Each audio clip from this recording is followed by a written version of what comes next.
그래서 오늘 제목이 자기 뜻대로 살면 하나님과 대적하게 된다. 지금 당장 이 출발점에서 세일산으로 거쳐서 옮겼다는 것은 하나님과 대적하거나 하나님을 거스르는 것은 아니었습니다. 하지만 이 에서의 후손들이 나중에 이스라엘이 출애굽을 하고 돌아올 때 어떤 역할을 감당하게 됩니까? 이스라엘을 박해하고 막아서는 역할. 특별히 뒤에 아말렉이 등장하고 있는데 이 아말렉은 이스라엘 백성들이 뭐라고 얘기합니까? 우리가 같은 조상을 가지고 있지 않느냐 라고 말해서 우리로 통과하게 하라고 했지만 결국 전쟁으로 번지게 됩니다. 그래서 이스라엘이 약속의 땅 가나안으로 들어오는 것을 제일 먼저 막아선 것이 누구였다? 아말렉 족속이었다. 그러기에 대적하게 된다라고 이 말씀의 제목은 이야기하고 있습니다. 이 에서의 족보를 보면 좀 난해한 부분이 있습니다. 창세기 26장을 자세히 보면 34절에 아내들의 이름이 다릅니다.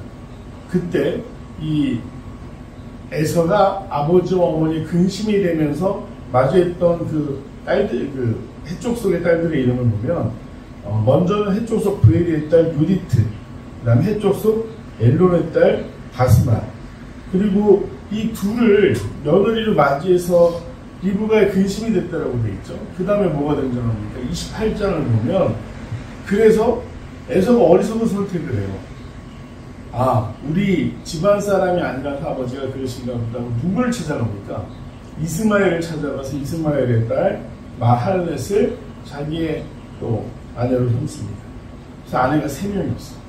근데 오늘 이 성경 말씀을 보면 엘론의 딸 아다, 후위 족속 시본의 딸인 아나의 딸 오홀리바마, 또 이스마엘의 딸 누발, 이름도 다 조금씩 다르게 표현이 되어 있고 또 기록이 좀 다르다라는 걸 알 수가 있습니다.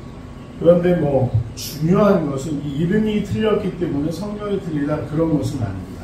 고대의 기록이고 또 기록한 사람의 의도들이 있는데 무엇을 강조하기 위해서 그 이름을 그렇게 기록했는지 우리가 정확하게 알 수는 없지만 여기서 본질적인 것, 그들이 이방 족속의 여인들이었고 또 이스마엘의 딸이었지만 하나님이 기뻐하시는 결혼은 아니었다는 것, 그로 인해서 그 자손들에 대해서 이제 어떻게 이야기를 하냐면 누구를 낳았다 이름은 참 좋습니다.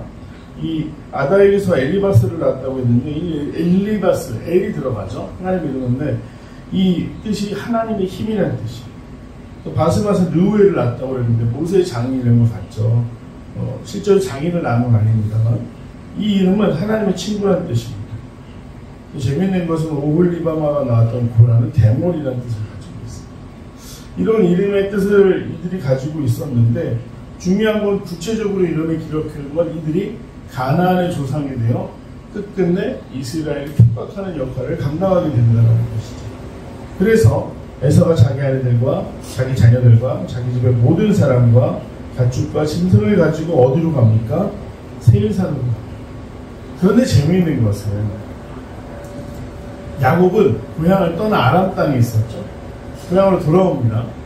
그리고 이 형제의 위치를 봤을 때 그 땅에 먼저 살고 있었던 것은, 그리고 그 땅을 지키고 있었던 것은 에서였죠. 근데 지금 누가 떠나고 있습니까? 에서가 떠나고 있습니다. 감사하게도 이 형제의 재산이 너무나 많아서 가축을 길렀기 때문에 같은 곳에서 먹일 수 없을 정도로 엄청난 규모가 됐다는 것을 알 수가 있습니다. 그런데 보통 이런 상황에서 그 땅을 비우게 된다고 한다면 동생 야곱이 떠나는 것이 맞지만 둘 사이에는 어떤 사건이 있었죠? 장자의 권한을 폐기되고 또 에서의 성향 자체가 관리자라기보다는 개척자에 가까웠기 때문에 그 땅에 머무는 것이 아니라 세일산으로 갑니다. 세일산은 이제 목초지가 많아서 짐승들을 풀어놓고 기르기에 적합했다고 하지만 동편으로 갔다라는 거예요. 동편은 그래도 서편에 비해서 다소 척박하고 동편의 주된 산업이 무엇이냐? 요략질이었다는 것을 봤을 때 에서는 자기의 성향에 맞는 땅을 찾아 떠나게 됩니다. 하지만 에서가 내리는 그 결정들을 보면 한 가지 차이가 있죠.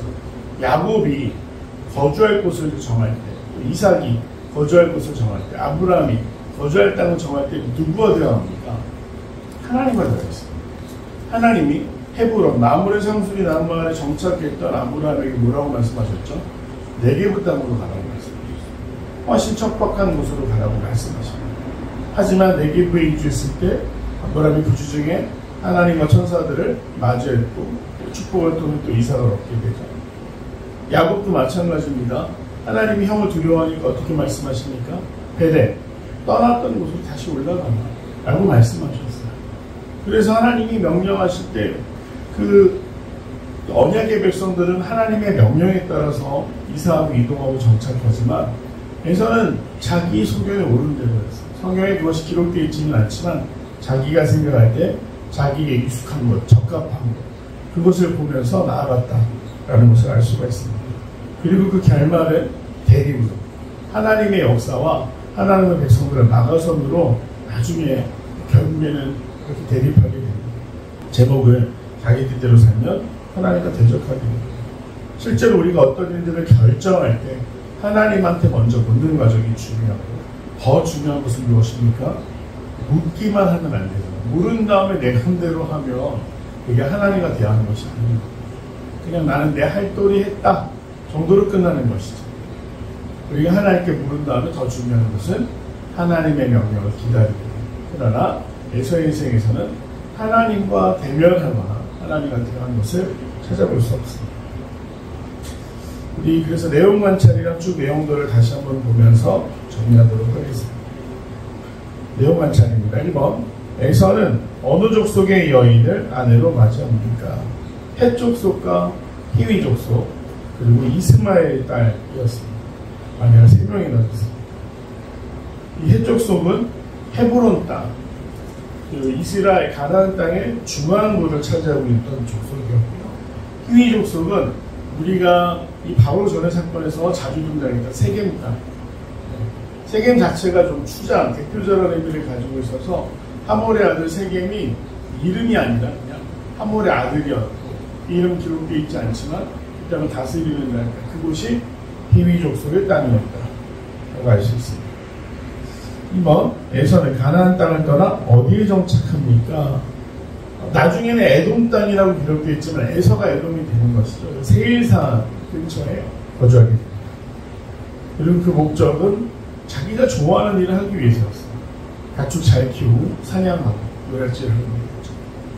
연구와 묵상입니다. 에서가 가나안 땅이 아닌 세일산으로 거주지를 옮긴 근본적인 이유는 무엇입니까? 에서도 본능적으로 알았어요. 그 하나님의 언약으로 아버지의 유산을 이을 것, 그 아버지의 기업을 이을 것은 야곱이 맞다라고 생각했고, 그 하나님과 상관없이 자기가 자기 인생을 개척하기 위해서 세일산으로 갑니다. 그 우리가 흔히 인본주의를 기본으로 한 문화를 보게 되면 개척을 굉장히 높은 가치로 해요. 그래서 신과 대적하고 하나님과 대적하고 또 하나님이 없어도 된다는 문화가 어디서 나옵니까? 우리의 힘으로, 인간의 힘으로 개척한다 라고 할 때 그런 인본적인 생각들이 거기서 나옵니다. 오늘 말씀을 보면 두 민족이 대적하고 있습니다. 하나님 뜻대로 살 것인가 나의 뜻대로 살 것인가, 신본주의인가 인본주의인가. 이것은 역사 속에서 계속 반복되지 않습니다. 그러니까 성경에서 형제가 좋았던 적이 거의 없습니다. 가장 처음에 태어났던 아들들, 가인과 아벨은 어떻게 됩니까? 서로 살해했어요. 살해하고 쫓겨나고. 그래서 그 아들들이 아닌 셋이 탄생합니다. 또 이 이스마엘과 이삭도 마찬가지였습니다. 한 땅에 거주할 수가 없었습니다. 야곱과에서도 마찬가지입니다. 안타까운 건 이것은 어떻게 보면 굉장히 상징적인 그 모습이라고 할 수 있을 것 같습니다. 한 뱃속에서 나왔지만, 한 아버지의 씨에서 나왔지만 하나님 뜻대로 사는 백성과 자신의 뜻대로 사는 백성. 그래서 세일산으로 옮긴 것은 무엇이냐? 근본적인 이유는 무엇이냐? 내 인생은 내가 개척하려 하나님과 아무 상관이 없는 삶을 살기로 결정합니다. 그리고 그 세일산에 살면서 예서는 더욱더 그것이 그 생각이 굳건해졌겠죠. 하나님을 떠나서 인간의 힘으로 모든 것을 개척해야 된다는 뭐 학자, 철학자, 신학자, 신학자들 중에도 그런 사람들이 있습니다. 신을 인간이 만든 어떤 대상으로 생각하는 사람들이 있죠. 이런 것들을 볼 때 안타까운 것은 뭐냐면 처음에 어떤 동기나 계기가 있었는지는 모르겠지만 세월이 흐를수록 점점 그것을 자기가 틀리지 않았다라는 걸 나타내기 위해서 강화시킵니다. 그래서 나중에는 믿고 싶어도 믿지 못하는 지경이 이르게 되죠. 자, 느낀 점입니다. 에서의 후손이 풍요와 번성으로 인해 하나님의 언약과 구원에서 멀어져 이스라엘과 대립하게 된 모습에서 무엇을 느낍니까? 앞서 말씀드린 부분이죠. 하나님 중심으로 살 것인가, 나의 의지대로 살 것인가, 그 대립을 보면서 결국엔 안타까운 것은 나의 의지로 산다고 한다면 그 인생의 모든 선택과 결과는 누구의 책임이 됩니까? 내 책임이 됩니다. 하나님 끼어드실 틈이 없어요. 심지어 어떤 사람들은 기도를 함에도 불구하고 기도는 하는데 자기가 먼저 움직일 때가 있어요. 이건 안타까워요. 기다리는 말이 그렇게 힘든 것인가? 또 하나님의 응답은 하나님이 무엇을 원하는지가 중요한 게 아니라 나 이렇게 하니까 이미 다 저질러 놓고 나 착하죠? 라고 말하는 것 같습니다. 어린 아이들 보면 가끔 부모를 돕겠다고 무언가 열심히 할 때가 있는데 그 열심이 더욱 열심을 낼수록 어떻게 됩니까? 부모님이 처리해야 될 일이 많아져요. 그것이 뭐 부모를 위해 식사를 준비했던 청소를 했던 부모님 마음에 되겠습니까? 그렇지 않죠. 그런 것처럼 인간이 열심을 낸다 점점 하나님과 멀어지는 방법이다. 오늘 이 에서의 선택에서 성경을 자세히 기록하고는 있지 않지만 그의 동기와 삶이 하나님과 점점 멀어져 갔다라고 이야기하는 것을 우리가 알 수가 있습니다.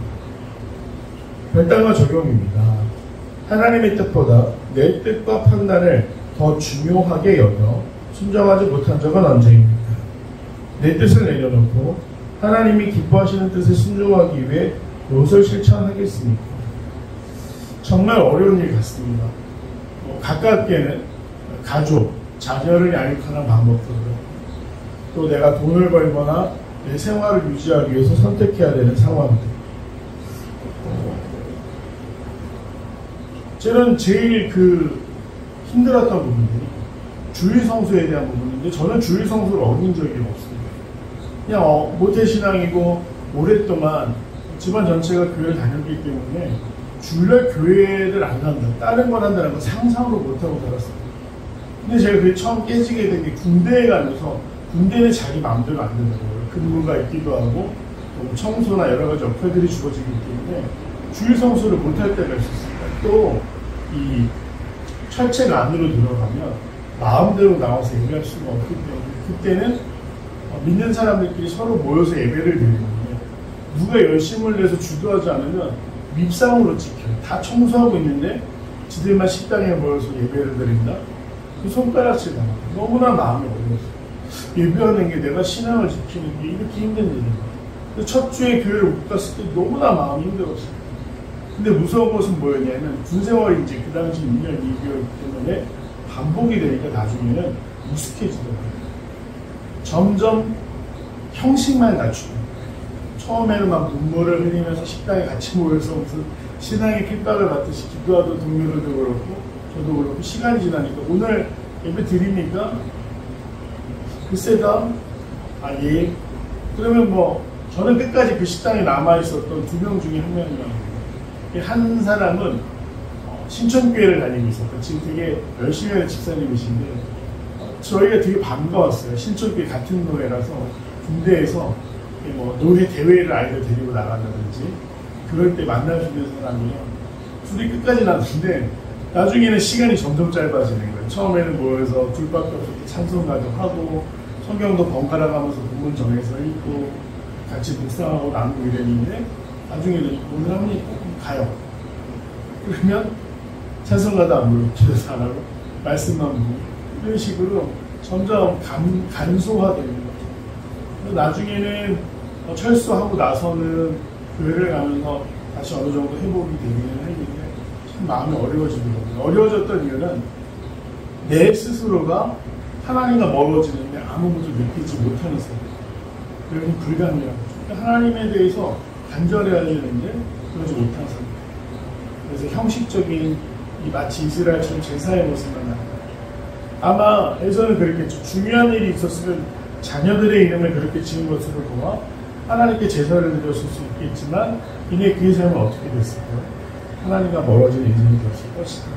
오늘 본문을 통해 우리가 알 수 있고 나중에 그 후손들이 어떤 역할을 감당했는지를 통해 알 수 있는 부분입니다. 그만 하기는 내 생각, 내 의견보다 항상 하나님이 앞서시며 하나님의 응답을 기다릴 수 있는 그 인내가 그 어느 때보다 우리에게 필요한 시기입니다. 하나님의 뜻을 묻고 하나님이 응답하시기까지 우리가 조바심 내지 않고 순종하며 기다릴 수 있는 큰 믿음. 믿음은 인내에서부터 시작되며 우리가 인정하고 고백하며 하나님의 때를 기다릴 수 있는 귀한 더 필그림교회 성도들 되시기를 간절히 소망합니다. 기도하겠습니다. 사랑하는 아버지 하나님 감사합니다. 주님, 오늘 우리를 부르셨고 우리가 늘 하나님 앞에서 떠나지 않은 삶이 되기를 간절히 소망하고 또 소망하고 주님 앞에서 주님이 말씀하시는 대로 말씀하시며 멈춰서고 말씀하시면 나아갈 수 있는 믿음의 삶을 살아가게 하옵소서.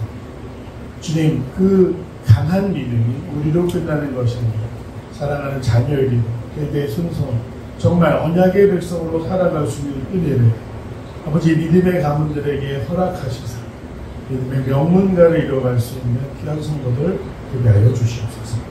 감사드리며 사랑하는 예수님의 이름으로 간절히 기도드립니다. 아멘.